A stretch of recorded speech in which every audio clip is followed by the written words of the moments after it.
Jay, is negotiation something official or we negotiate frequently rather?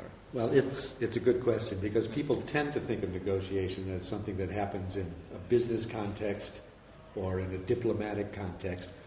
But as a matter of fact, as I tell my students, we all negotiate every single day of our lives. Anytime that you want to come to an agreement with another party and you have some interests that are in common and some interests that are not, negotiation is a path to coming to an agreement. Does it mean that we have to defeat the partner? So it is the goal of the negotiation to get a victory at the end? Research actually shows us that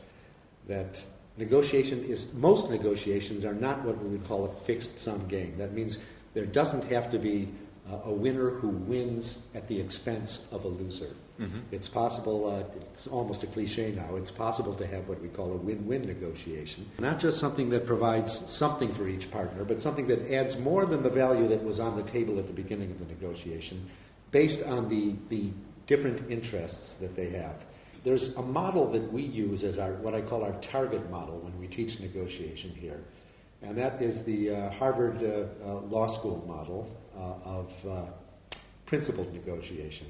And on that, this is a cooperative model, and we often say that this is one of the few models of negotiation for which if your counterpart, if the person you're negotiating with is using the same technique and has read the same book, it's actually an advantage, whereas in most of the other cases... You're speaking the same language. Yeah. Exactly. You're speaking the same language, you understand that it's possible to create additional value, and that it can benefit everyone. Jay, you are an American. You live in Hungary. Yes. I suppose that you speak some Hungarian, so you understand Hungarian. Is there such a thing as a Hungarian negotiating style or American negotiating style? You teach absolutely international classrooms, so do you see any cultural differences between the styles of different students? Of course, I do see differences. I've lived in 5 different countries, and we have students in our classes from many, many different countries. And one of the major subjects of discussion is what the cultural differences are. There are probably as many different negotiating styles as there are different people. Mm-hmm. Both Americans and Hungarians score high on the individualism scale, mm-hmm. which in a way makes them slightly less predictable. Hungarians are probably a bit more risk-averse. They don't gamble as much in a negotiation as Americans do. Mm-hmm. Sometimes this is an advantage, sometimes it's a disadvantage. Sometimes mm-hmm. you can gain more by taking a greater risk.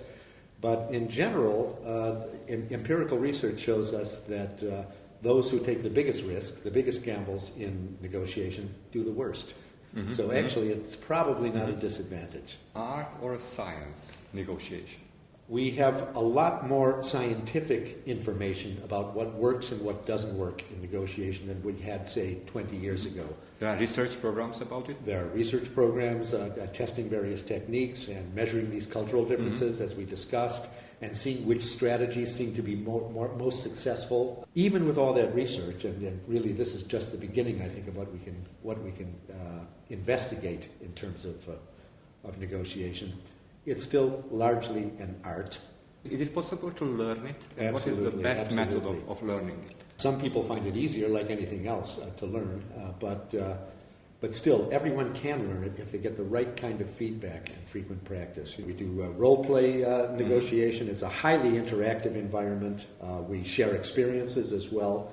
So yes, we get some practice, and what we're really learning in the course is not just principles of negotiation, but how to practice so that we can go out and practice in real life. Because in a single course, you can never get enough practice to make you a great negotiator. But you can get a start. Jay, thank you very much. It was very good to negotiate with you. Thank you, Jerry. You did very well.